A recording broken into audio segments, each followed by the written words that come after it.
assalamualaikum teman-teman semuanya. Jumpa lagi ya dengan saya. Sebelumnya saya ucapkan terima kasih untuk kalian semua di luar sana ya, yang udah senantiasa menonton, mensubscribe ya video saya. Saya doakan semoga kalian semuanya di luar sana senantiasa sehat walafiat, apa yang kalian cita-citakan segera tercapai ya.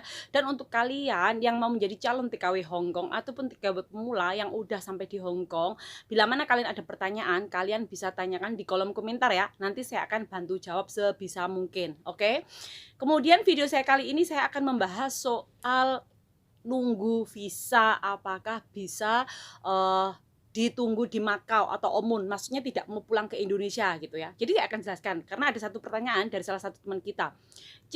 Saya kan udah dapat majikan baru nih, tapi saya nggak mau pulang ke Indonesia. Bisa nggak saya nunggu visa di Omun atau di Macau? Jawabannya bisa. Untuk sekarang bisa. Kenapa? Karena memang sudah Hongkong dibuka bebas dan pergi ke Macau itu juga sudah dibolehkan, asalkan dengan syarat kalian harus kerja finish 2 tahun. Jadi kalau kalian kerja nih finish 2 tahun, misal nih kalian mau nunggu visa, kalian mau di Omun boleh, kalian mau nunggu visanya tetap di Hongkong tetap bisa. Kalau visa sudah turun, kalian baru bisa masuk majikan baru. Tapi ini untuk yang kerja finish kontrak 2 tahun.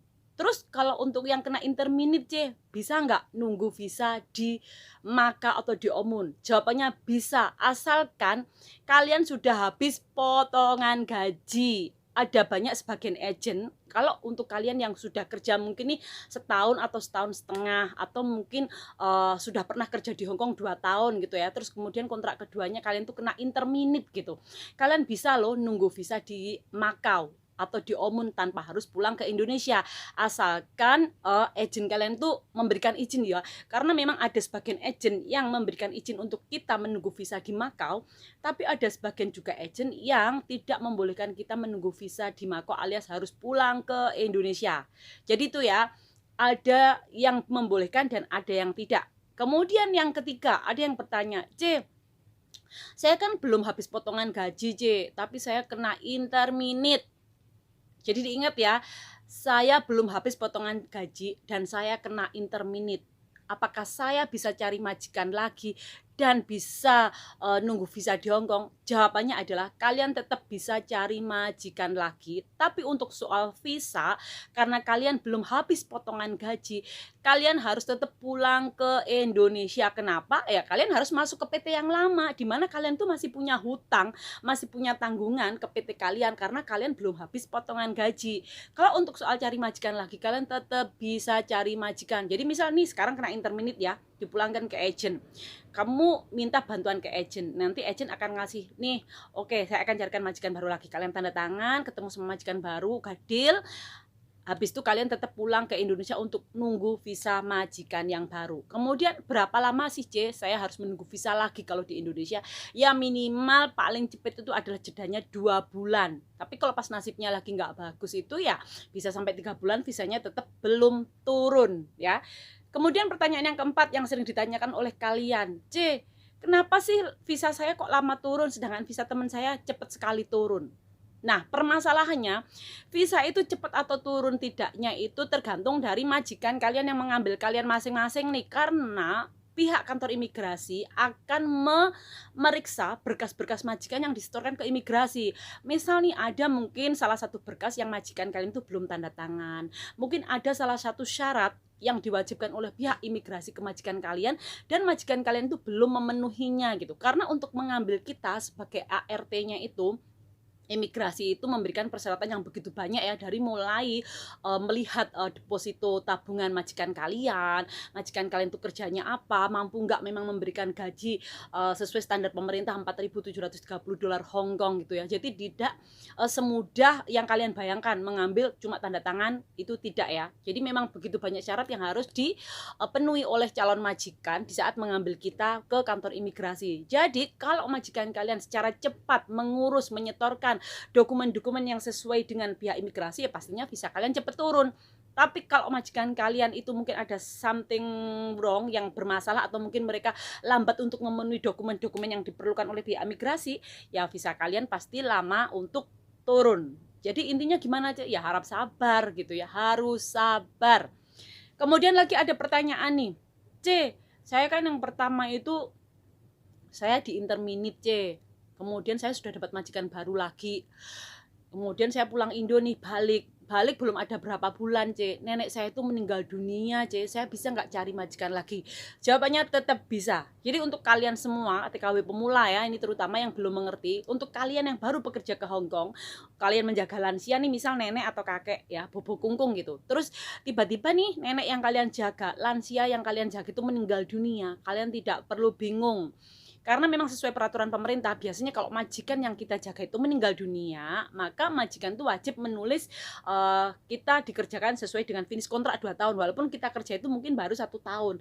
Tapi kalau nenek yang kita jaga itu sudah meninggal dunia, kebanyakan majikan itu akan tanda tangan, menulis surat kematian, kemudian majikan tanda tangan, kalian difinishkan 2 tahun, dan kalian pun tetap bisa cari majikan.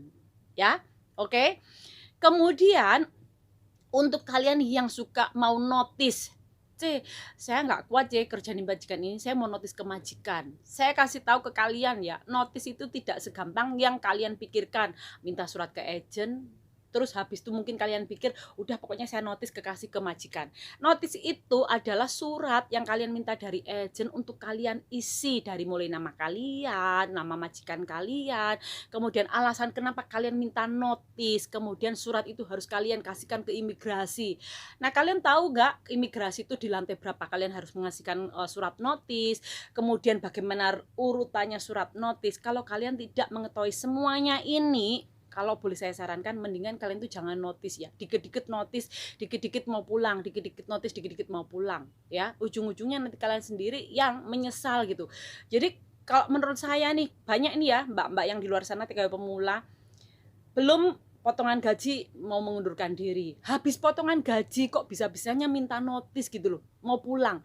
Padahal kalau habis potongan gaji itu kan kalian tuh harusnya panen, dimana kalian harusnya utuh nih menerima gaji full mutlak punya kalian. Lah kenapa kalian harus pulang ke Indonesia gitu loh, ya kan? Di negara orang dimanapun, entah itu Hong Kong, Singapura, Taiwan atau negara lainnya, itu namanya ikut orang tuh pasti ada nggak enaknya gitu ya, sebaik-baiknya majikan kita gitu.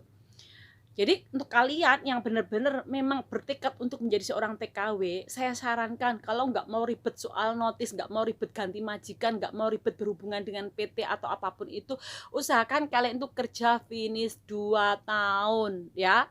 2 tahun, apapun itu, asal tidak dipukul, asal tidak dihajar, asal tidak mengalami pelecehan seksual atau hal-hal jahat yang di luar nalar, kalian pastikan tetap kerja 2 tahun. Stop kalau memang 2 tahun kalian mau pulang ke Indonesia, silahkan. Toh kalian sudah finish 2 tahun. Kalau misalnya kalian mau ganti majikan, silahkan. Itu memudahkan kalian karena memang kalian kerja finish 2 tahun gitu. Jadi tidak ribet. Nanti kalau ribet sudah kalian tuh nggak tahu peraturan di luar negeri, kalian dengan mudahnya mau beri kontrak, mau notice, atau mau pulang ke Indonesia, memudahkan segala cara, kalian tidak memikirkan peraturan-peraturan yang di Hong Kong, kalian tidak mematuhi peraturan negara orang, nanti kalian sendiri tuh yang akan rugi gitu ya. Jadi intinya itu, untuk kalian nih terutama TKW pemula, harus punya mental yang kuat, jangan dikit-dikit notice, jangan dikit-dikit ngebreak, jangan dikit-dikit mau ganti majikan ya. Oke, jadi sampai di sini dulu ya video dari saya. Semoga video ini bermanfaat semuanya yang selalu bertanya-tanya, bisa nggak sih nunggu visa di Macau, saya nggak mau pulang ke Indonesia gitu ya. Jawabannya bisa tergantung agent kalian masing-masing. Jawabannya tetap bisa tergantung kasus kalian kerja itu bagaimana, finish kontrak 2 tahun atau tidak finish ya. Sampai di sini dulu ya teman-teman video dari saya. Ada kalau kurang tidak pahamnya kalian, mungkin kalian bisa bertanya di kolom komentar. Sekali lagi saya ucapkan terima kasih. Wassalamualaikum warahmatullahi wabarakatuh.